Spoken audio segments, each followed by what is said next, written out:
Today we're going to talk about adding and subtracting integers, and the truth is that there are actually a lot of different ways to show how to add and subtract integers. I'm just showing you 2 ways, but there are many more. So if these don't make sense to you, let me know and I can teach you another way in class. Alright, so the first thing we're going to start with is adding integers. Our method 1 is to use a number line. So when you think about the number line, we've got the negatives to the left and the positives to the right. The easy thing to remember is if you're adding a negative integer, you go to the left. That's where the negative integers are.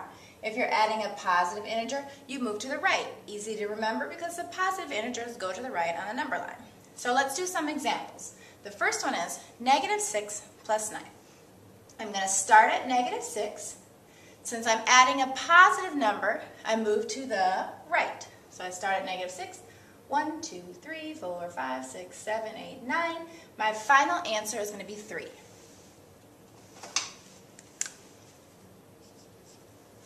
Let's try this one. We've got negative 1 plus a negative 4. So I start at negative 1. I'm adding a negative number, so I'm going to go to the left. 1, 2, 3, 4. I end up at negative 5. And my last example is 4 plus negative 6. So I start at 4. I'm adding a negative number, so I go to the left. 1, 2, 3, 4, 5, 6. And I end up at negative 2. If you like this method and you want to draw a number line all over your classwork, all over your homework, I'm totally fine with that. If that's what you need, go ahead and use it. The second method we're going to talk about is absolute value, or uses absolute value. So this is one of those things where there's rules and you just have to memorize the rules. So if we're adding numbers that have the same sign, 2 numbers with the same sign, we add the absolute values together and we use the common sign. For example, negative 6 plus negative 9. Let's add the absolute values together. So the absolute value of negative 6 is 6. The absolute value of negative 9 is 9. 6 plus 9 is 15. Since they're both negative, our answer is going to be negative 15. Our next example, 3 plus 14. Let's add the absolute values. The absolute value here is 3. The absolute value here is 14. 3 plus 14 is 17, and since they're both positive, it's going to be a positive 17. When the answer is positive, you don't have to make a plus sign, but if it helps you keep your work organized, it's okay if you do for now. If the signs are different, if you're adding a positive number and a negative number, what you do is subtract the smaller absolute value from the larger absolute value. Then you use the same sign as the number with the larger absolute value. That looks like a lot of words, it looks overwhelming. It's not that tricky. Let's do some examples. For the first one, we've got negative 4 plus 6. I'm going to subtract the smaller absolute value from the larger. So our absolute values are 4 and 6.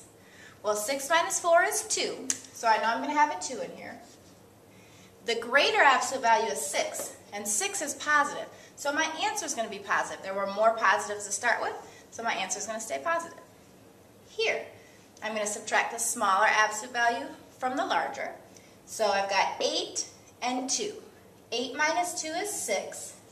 Now let's see what the sign is going to be. Well, the larger absolute value is 8, which is negative. So there were more negatives to start with. Our answer is still going to be negative. 5 plus negative 7.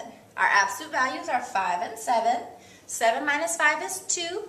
We look at the larger absolute value, which is 7. 7 is negative, so our answer is going to be a negative 2. I'll move out of the way a second. The last thing to think about is if 2 numbers are opposites, the sum of a number and its opposite is always going to be 0.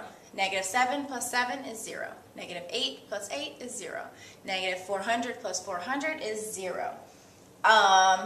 This vocabulary word, additive inverse, it's not something that you have to know right now, but it's a fancier word for saying opposite. So 7 has an additive inverse of negative 7, and the sum of those 2 numbers is 0. Excuse me. All right, now we're going to move on to subtracting. The reason I'm smishing all this information into one lecture video is because subtracting is really like addition. If you can do addition, then you can do the subtraction. The key to subtracting integers is to add the opposite. So instead of subtracting, we're going to change them all to addition problems, which we just learned about. So, for example, number 1, 7 minus 11. It's a subtraction problem, but for every subtraction problem, we change them to addition problems and we add the opposite. So I'm going to ignore, I'm going to take away this negative sign, the subtraction sign. I'm going to change it to addition, and I'm going to add the opposite of 11, which is negative 11. So these two problems are the same thing, but I know how to solve this one. So I'll give you a second. I drew a number line, so you can solve it on the number line, or you can do the absolute value method. If you'd like to pause the video and take a second and go ahead and solve, go ahead and pause it. If you've got it already, the answer is negative 4. The second example, negative 6 minus 3. We're going to change it to an addition problem. So instead of subtracting, we're going to add the opposite. Negative 6 plus the opposite of 3 is negative 3. So negative 6 plus negative 3. If you'd like to pause it to find the answer, go ahead. The answer for that one is negative 9. And our last example, 4 minus a negative 2.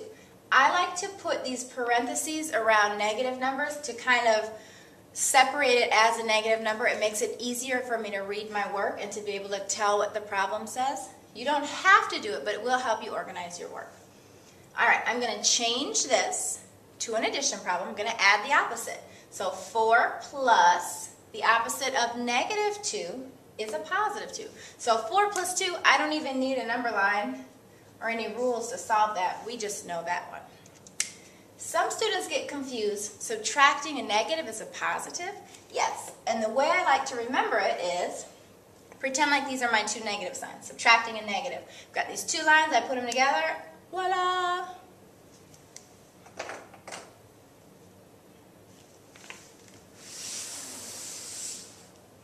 So let's try some examples with variables in them. So we've got some examples. We have to evaluate the expression when d equals a negative 3. So the first thing I need to do is substitute in for my variables. So d minus a negative 25. I'm going to substitute first.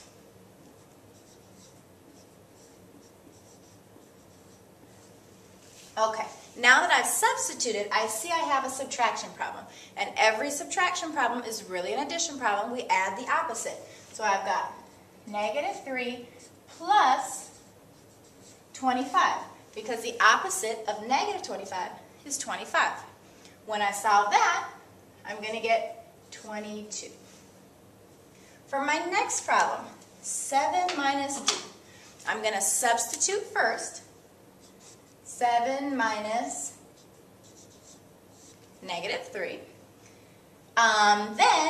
Subtraction, I need to make it an addition problem.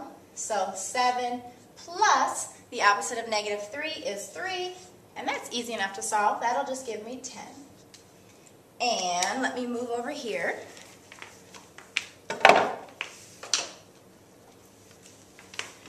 The last problem, I've got three numbers. D plus 14 minus a negative 8. I actually just lied to you. I have two numbers in a variable, but you know what I mean. Let's substitute first. Negative 3 plus 14 minus a negative 8. Now, when I have three numbers, I'm not going to overwhelm myself and do all three at first. I'm just going to do two at a time. So I'm going to start right here. Negative 3 plus 14 is going to give me 11. So now I have 11 minus a negative 8. And when I have that subtraction problem, remember, subtraction is adding the opposite. So I'm going to change it to adding the opposite. And that's just going to give me 19. Thank you guys for listening. And remember, there are three types of people in the world. Those who can count and those who can't.